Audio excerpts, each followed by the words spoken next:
Hey guys, it's Ayla from Ignite and I'm here with Johnny. Hey guys. And in today's video, we're going to take you through how scaling works in relation to the advanced and standard English courses. But before we get into that, please do like and subscribe to our channel and click the bell for notifications. And if you're looking for resources to help enhance your HSC English studies in the year ahead, check out our website at Ignite HSC. But for now, let's get into today's video.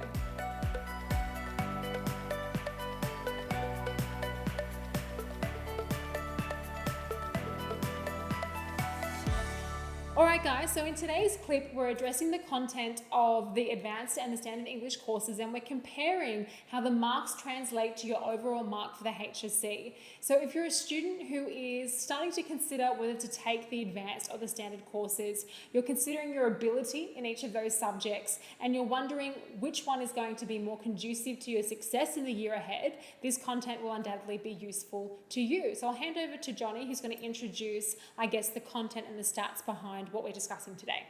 Thanks, Lal. So I want to be clear here up front that I'm not an expert at scaling or how it works. Neither am I.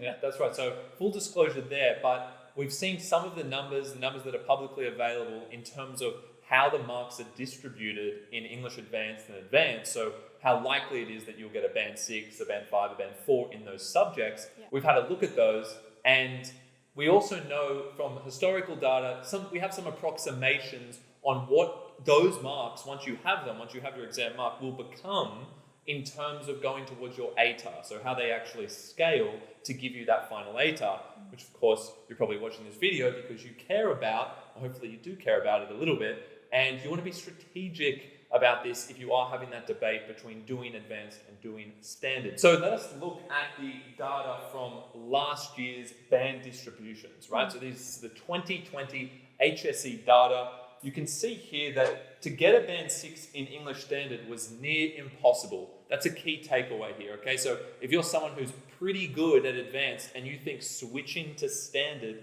is a good idea, you might want to reconsider that because only 0.53% of students who do standard get a band 6. Yeah, and I think we should just flag here, obviously every student has a different goal in their HSC, but every single one of you hopefully is having some idea of what you do want to do when you go on to finish school. And there is an ATAR requirement for whatever subject or whatever degree you go on to choose. So thinking about that right now, having your goal ahead and really strategically considering, okay, what are the different pathways? What is the workload that each of my subjects requires? And how are you toying with which subject to take? All of this is very much so conducive to picking where you want to go in the year ahead. So if your course has a higher ATAR, but you're thinking, oh, you know what, I'm not so good at standard, but you might need to get a band 6 in that subject to get where you need to go, take a look at that statistic because the likelihood of you getting a band 6 is incredibly low. That's the first takeaway point. That's right, and that's relative to English Advanced, which sees 14.19% of students get a band 6. So a far greater percentage of students for Advanced will get a band 6. Now, of course, that seems fair on some level because they are doing a slightly harder exam, it seems, but we'll talk about that as well. But also, you are dealing with students who are probably more gifted on average in English, and that's why it's called Advanced versus Standard, right? So if you're a student who is pushing band 5 in Advanced or even high band 4s, you then want to look at those statistics on the top line, but also the next line, right? So band 5 in English Standard, 10.96%. That's not a big number. That's a mark of 80 or above. Only 11.5% of the state in Standard are getting 80 or above as a final mark for English Standard. So think about that, guys. If you've got a cohort of, say, or a class of 20 students, right? Very limited cohort there, only 2 of you are likely to get a band 6. So compare yourself to the length of your cohorts. Think proportionately about this. It's very hard to get a mark above 80 in the standard English course. So put that reality into perspective and think about where you could go if you put in that little bit of extra effort in the advanced English course. Yeah. That's right. And then we have on the other hand, English Advanced, almost 50%. Almost 50% of the cohort are getting a band 5 at least in English Advanced, and that's 63.3% for band 5 or band 6. So almost 2/3 of the state in English Advanced are getting 80 or above. That's really significant. Whereas about 10%, 1 in 10, as Layla said, are getting 80 or above. So that contrast is incredibly important for the point we're going to make next when we look at the next band, right? Band 4, almost half of the state and English standard are getting 70 to 80. So you're more likely to fall in the 70 to 80s if you do English standard, whereas only 30% of students who are doing English advanced are getting in that band. Okay, so that's an important distinction there. And then even more important is the band 3 range. Only 4.64% of students in English advanced are getting a band 3, right? So there we're talking about 60s. Okay, so almost no one gets 60 in English advanced. So look, I know it seems that the statistics here are kind of gearing towards us saying everyone to go into advanced English. Obviously the course is not suited to every single student, but we're just wanting you to be informed when you think about these sorts of things, particularly if you're considering not doing advanced English in relation to the effort that's required to it, or you think strategically, you're a good English advanced student, but you want to circumvent a bit of workload and take the standard English course.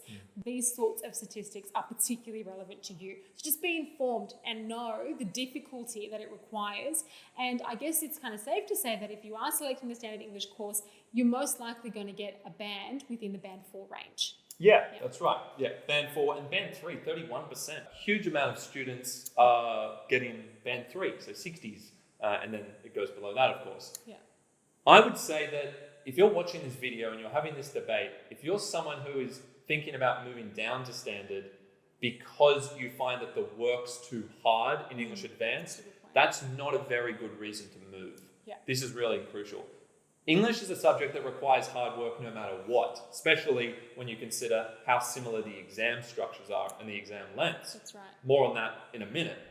But the point is, I had a student actually recently come to me, or 2 students, and they said, we're thinking of going down to English standard from advanced because it's too much work, it's too hard, I want to go do English standard. That seems like a very fair rationale to someone who thinks, okay, English advanced is much harder, I'll go down to English standard. But the point here is, if you're not willing to work 100% at a subject, such as English, especially English in this case, so you think you're going to get around the 70s, or 80s, if you want to try, maybe I'll have a better chance of getting the 80s in English standard, I don't have to work so hard for the 80 in advance, you better think again. Because to get a band 5 in English standard requires work. Unless you're an exceptional student, maybe someone who really should have been doing advanced, who could have pushed band 5 or 6 in advance, then maybe you could feel safe about getting an 80 or low 90 in the English standard course. But otherwise, if you're not going to put in 100% effort, if you're someone who's trying to go to English standard to have a breather because it's a little bit easier, you're probably going to get very punished for that in terms of your marks. Huge risk. You have to work hard to even get an 80 in English standard. And you could argue you have to work relatively hard, just to get a higher band 4, to get above 75. It's a lot of students who are getting 60s. And I think people are just generally a little bit misinformed. Like, I've had discussions with quite a few parents where they actually think that standard English is less units than advanced English. They think, it's, the 1 unit. Be clear, right? They're both 2 unit subjects. And in terms of the load, like the number of texts that you're reading, the amount of analysis you're doing, the amount of comprehension, textual analysis, and then creative writing that you're doing, it mirrors the advanced English course. Of course, yes, there is nuance. The text that you're dealing with in advanced English, and I think we come to that in a bit more detail, can be a little bit more difficult. The key difficulty that I will flag now is obviously textual conversations. That is quite an intellectually rigorous part of the advanced English course that you don't see in standard English. But in terms of writing an essay, picking out themes, doing textual analysis, the quality of analysis that I think is expected in the standard English course is not significantly different to what you see in the advanced course. You're writing the same number of essays, you're structuring your work in the same way, and you're taking the same approach to English. A study in English is a study in English. You're deconstructing a text, you're taking out quotes, and you're linking them to a cohesive argument in response to a question. If that basic element of English makes sense to you, I think that advanced, safe to say, is a kind of safe route to take. Obviously, if you've started the advanced English course and it's just overwhelming for you and it's stressing you and you find the rigor and the concepts much too difficult, then in that case, perhaps going to standard, because of its overarching impact on you as a student, If that seems like a better option, go with it. But if you're not informed in terms of how many units it's worth, the nature of the modules themselves, and the type of work you're expected to do, be wary that it is quite mirrored in many ways between the standard and advanced courses. Yeah, that's right. And just to emphasize a last point here on this table, if you're someone who is in the advanced or thinking about doing advanced and you think you're going to be right at the bottom of your class, right? So basically coming last, as long as you can move yourself up about 5% up from your class. So instead of being in the lowest 5%, you work that little bit extra, right? You do a week extra of preparation. Yeah. Push yourself up out of that bottom 5%. Guess what? You're guaranteeing yourself 70 plus in English. And also keep in mind, like, look at your school's performance typically in standard as well, because I think your position in the class, the same can't be said for every single school, right? So you do have some schools that do incredibly well in standard English and consistently get state ranks. Like, if you're in that sort of safe environment, then maybe it is a safer option for you because your school is quite, skilled in teaching that course and you can do well. But if you're in, an advanced class or a standard class and you're comparatively looking at how the school is performing and the record isn't so great, then that's something else to be taking into account. Yeah, definitely. But final point here is that if you are at the bottom, you can see you'd have to be right at the bottom. So you don't have to put in that little bit of extra effort if you're unsure about doing advanced to guarantee yourself a mark above 70. Yeah. Whereas if you don't put in the effort, if you don't up your game a little bit and you carry that mentality over to standard, you're way more likely to get a band 3 in the 60s, okay? And a 60s is going to be devastating when it comes to your ATAR, which is what we're going to talk about now. I'm going to show you some numbers. These are approximations, these are estimates, these aren't accurate, and these change year to year, okay? So the numbers I'm going to show you change all the time. Let's talk about the ATAR scaling. So what we're framing here, right, is how each of the marks in your subjects translates to affecting your overall ATAR. So this is something I always found really complicated and never really got my head around. So Johnny's going to do an amazing job at explaining it. But that's the point that's being made here, how each individual mark is then scaled to contribute to the overall mark out of 100, which is reduced from a mark of 500. Is that correct? Yeah, our total mark out of 500 out of your 10 units. Yeah. So first of all, I'm not going to get all the technical details right here. I'm just trying to give you a general feel here. Again, I'm not an expert on exactly how it works, but I know the basics, I think, okay? So I apologize in advance if I get a few little technical details incorrect here, but try and bear with me and take the general point away. When we're talking about your final ATAR, we know that 10 units are submitted, right? English is 2 of those 10, and it has to be included in those 10. Yeah. You can do more than 10 throughout the HSC, and your worst additional units above that 10 will not be counted, right? But that doesn't include English. It's definitely going to be included, which is why it's so important. Out of those 10 units, or let's just say you do 5 subjects, each worth 2 units, right? Each 1 unit is worth 50. So you're doing a 2-unit subject, such as English Advanced or Standard, that's going to be worth 100 marks, or it's out of 100 marks, which goes towards a total mark of 500, okay? Once you pull all of those marks together for each subject and add them up, you get a mark out of 500. When you have that mark out of 500, that mark, and they work this out year to year, this changes all the time, they will figure out on the bell curve how many students should be getting each ATAR that is available, right? So the top is 99.95. They might decide, okay, based on this year, 48 students in the whole state, about 70,000 people, 48 students are going to get 99.95, right? So what they then do is they take the marks out of 500 that would encapsulate the top 48. So let's say if you got 460 out of 500 or above, so 461, 462, all of those marks will correspond with a 99.95 ATAR. And then that will just continue as you go down. So whatever you get out of 500 will equate to a particular ATAR, which will shape a bell curve distribution. So majority of people up 70s, 80s, towards the 90s, then it starts to go off, but not a lot of people getting below 60s, 50s as an ATAR. So the mark itself is going to translate to the ATAR equivalent out of 800. Was that 100? Yeah, that's it. So let's talk about what happens when you get your final mark. When you get your results, let's say you got an 80 for English Standard or Advanced. You get an 80. The mark, that is not going towards the 500 as 80. You get what's called a tertiary entrance score. You don't actually see this. So it's a TES score, and the 80 will be scaled to another number, which is the number that I'm talking about that goes towards 500. So rewatch this segment again if you're not following any of that, and pause and try and take in what I'm saying. But basically, you'll get your final exam mark or your final mark for the subject, which is the average of your assessment mark and the exam mark. Let's say it's 80. Then that 80 turns into another number, and it's going to scale down in almost every case, in almost every subject, maybe not extension 2 mathematics, right? So the 80 will become something like, we're going to see the numbers here, I mean, an 82 or something might become 67, right? Which is worse than it looks in a lot of cases here, like you're seeing 85s for a 92. That's not that bad. Every subject scales down, almost every subject, okay? These numbers here, the TES scores, not your final subject marks that you see, are the ones that go towards the mark out of 500, which will then determine your ATAR.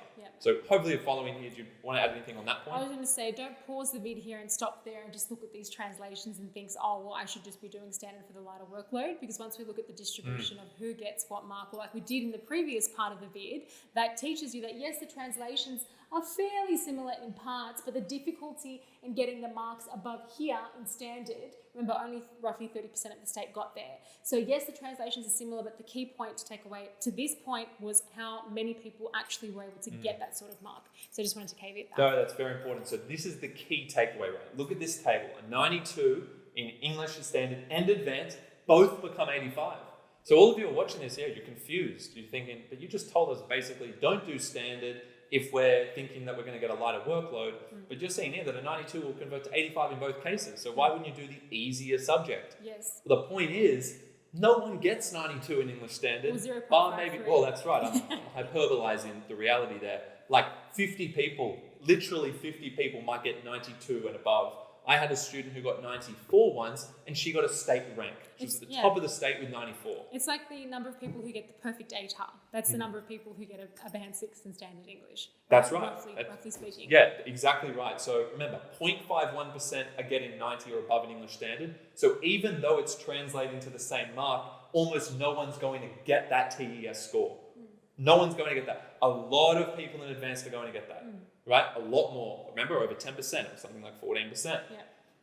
So what about an 86, 73, 75? Okay, so slightly better in advanced, but the point is, it might be about 5%, maybe a little bit more than 5% of students in the whole English standard cohort that even get 86 or above. Yeah. So it's translated, but so many more students from advanced are getting that TES score, which is going towards your ATAR. Yeah. So critical point here, you can keep looking along and see that roughly these are all becoming very similar marks if you get a similar exam mark, but to get the same exam mark in standard as advanced is far more difficult. That's the key insight. But look at the percentages again if you're confused. Almost no one's getting above an 80.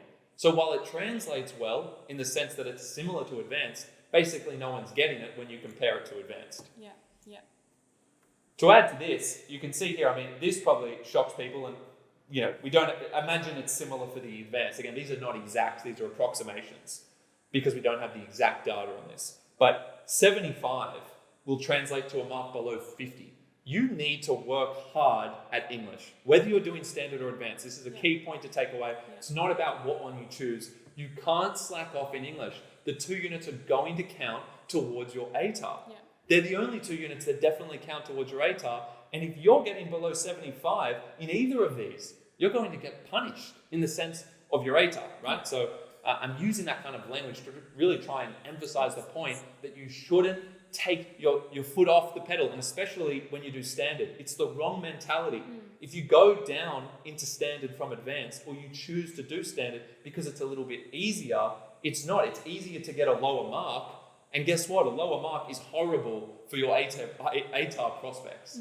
Yeah, I think everything Johnny said is perfectly on point there. So I guess the mindset here is, if you're thinking about how to go about whether to take the advanced standard English courses, if you are willing to pull your socks up and getting a band 5 or a mid-band 5 up in advanced English is feasible for you, 100% go for it. Don't be afraid of the hard work in general. HSC is a tough year, guys. If you're wanting to get into a course that has a decent ATAR, what's your course for the next part of your life? That's your pathway ahead of you. Why not put that extra work into it? But if English Advanced is incredibly daunting for you and it's just not worth the stress and you really don't feel like you can take on that course, of course go and do standard. But keep in mind that, yes, okay, there might not be the same conceptual nuance in the standard course, but you still have to work really hard. And you have to work extra hard to make sure you do extra well so that you don't fall into that trap of getting below a 79. Because if you're still conscious of your overall ATAR, a mark there is going to be very dangerous for you. So takeaway, as Johnny said, yes, work hard irrespective of the pathway you take, standard or advanced. If you are toying between the two and doing well in advanced is something that your teachers have mentioned to you is possible for you, then personally, if that was my own student, I would tell them to take that route, right? Pull your socks up, do well in the advanced course, and it will work in your favor. Because statistically speaking, if you take the standard course route, the likelihood of you doing as well in terms of the translation to your overall score that is submitted, it's not the same likelihood, okay? It's harder for you to do well and to have that translation to your ATAR if you take the standard English route. Yeah, well said. So if you're going to move down from advanced because it's too stressful, it's overwhelming you, the workload, and you move down to standard, there's a huge caveat there that you still have to work hard at some point. That's right. You still have to apply yourself to ensure that you get a solid mark that, as we saw, will still convert well for your ATAR. Yeah. And I think just like a little add-on, right? The mindset for English in general, writing an exam plan, memorizing it, and applying it, adapting it, that workload, the method that you apply is the same for both of those courses. And I just think that symbolizes the fact that it's hard work either path, really. So it's really just about conceptually, are you able to engage with the text in each of those courses? That's really the differential. Yep, that's great. And connecting to that point here our last slide for you, you can see the exam comparison. Guess what? And a lot of people, I'm amazed at how many people, starting year 11, really, if you're in year 10 and you're thinking about what to do in year 11, this is critical for you. Yeah. So many teachers I see at schools encouraging more and more students to go and do standard. Yeah, I've seen it. Yeah, I'm just not a fan of that for all the reasons I've explained from a strategic point of view. Yeah. It's not like it's less work. Guess what you're going to confront? And you definitely will confront this. There's no way of avoiding this exam unless you don't submit for an ATAR or you drop out of the HSC, right? Which would be a great tragedy. But if we are in the exam, it doesn't matter whether you're doing standard or advanced, you're doing two papers. Yeah. A lot of people don't realize this when they start year 11 and they make that call. And I guess we didn't emphasize that enough, that this is a call you make in year 11 or even at the end of year 10. Oh, it's a year 10? It's a year 10 decision. Yep. They start pushing you towards it. And guess what? Once you start down that path, they're almost never going to let you jump up. Yeah. A lot of schools will want to try and increase the number doing standard. Yeah. I mean, look, it's a stretch, but even as early as year 9, because that's when you get graded for year 10, and the class that you're in year 10 gives you the confidence level as to whether you could do the advanced and standard English courses. So irrespective of how young you are, I think this kind of speaks to the journey of English through your high school years, right? Put the effort in from the get-go, build the confidence, and try and treat English seriously so that by the time you get to the decision-making stage, you're at least informed truly on your ability. But if you haven't put the effort in up until that point, we don't really know which course is better for you in that way, and you might end up picking standard when you could have actually done quite well in advanced. So another point to take away. Yeah, exactly. So to wrap up on this one, you can see comprehension, extended response. You're actually, whether you're doing standard or advanced, you're all going to be doing the common module. That's why it's called the common module. Admittedly, some questions in the comprehension paper may be different, but for the most part, 40% of the exam you do is the same, whether you're doing standard or advanced. Yeah. Remember, a few questions are different in the comprehension. They mix up some text and questions, Yeah. but there will be some overlap. There'll be some common questions. And the essay then is the same as well. So you've got 40%. It's almost half the course is the same. The text overlap as well between advanced and standard. Yeah, good point. Yeah. So your school may choose, 1984 or some other prescribed text for the advanced, and you also do it for standard. Yeah, some schools don't, but the point is that either cohort can choose the same text. That's right. So you may get a harder text because the teacher prefers it who does standard. Yeah. So looking at that, it's very similar. And then you both have the same paper too, which is 2 hours plus a bit of reading time. Okay, and the modules are different here. Close study versus critical study. This is the main difference though, Module A. Yeah, so do you want to speak to that? Yeah, so I think the main difference is between the language identity and culture course and the textual conversations. As I flagged earlier on, textual conversations and the comparative study of two texts in dialogue is the most intellectually rigorous part of, in my opinion, the advanced English course.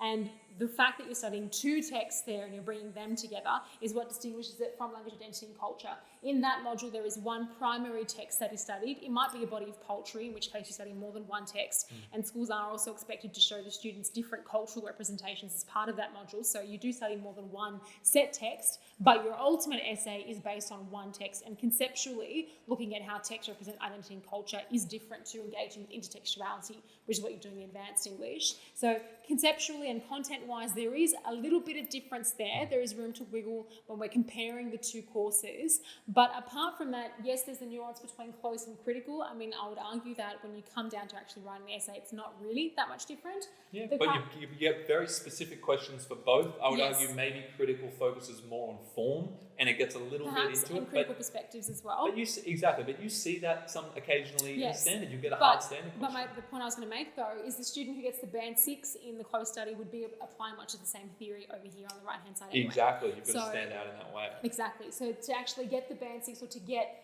the good band range, you're doing much of the same work that you would have to do over here anyway. So that's the differential. Yeah, that's it. Yeah, crafted writing is much the same. Much the same. You still get a different paper, to be clear, with crafted writing. It's still different. But I actually saw the question from last year. The standard one was almost harder in the direction they gave. They had an extra requirement that you had to do. The stimulus may be easier, but that's subjective. That is largely subjective unless you get a very abstract quote, which is more likely in advanced, we've got to say. But in standard, yes, you might be more likely to get a visual image, which makes you feel more comfortable. But the requirements in the actual question, I thought were more difficult in standard than advanced in a 2020 paper. Yeah. So I think that's probably... That's a nice, long, lengthy video. Thanks if you stuck with us the whole way. Yes, thank you guys for watching. Any comments, please do place them below. Fun to talk about. And again, we're emphasizing certain points where, being extra dramatic about certain differences. Yes.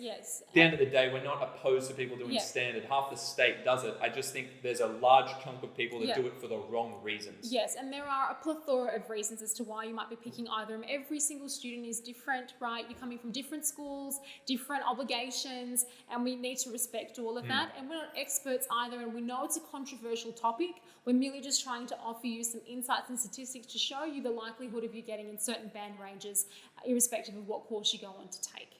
That's right. So if you did enjoy the video though, please like and subscribe to our channel. Yes. Comment below, as I said, if you've got any thoughts. Click the bell for notifications. Well, you've got to do a lot. And last thing, you've got to check out our website at ignitehsc.com.au for our most comprehensive resources on the HSC course. On standard or advanced, whichever one you pick. That's right. And extension. If you decide to do advanced and you want to live to extension, maybe we should make a video about whether students should do extension, but later in time. Thank you guys for watching. Thank you. And we'll see you in the next video.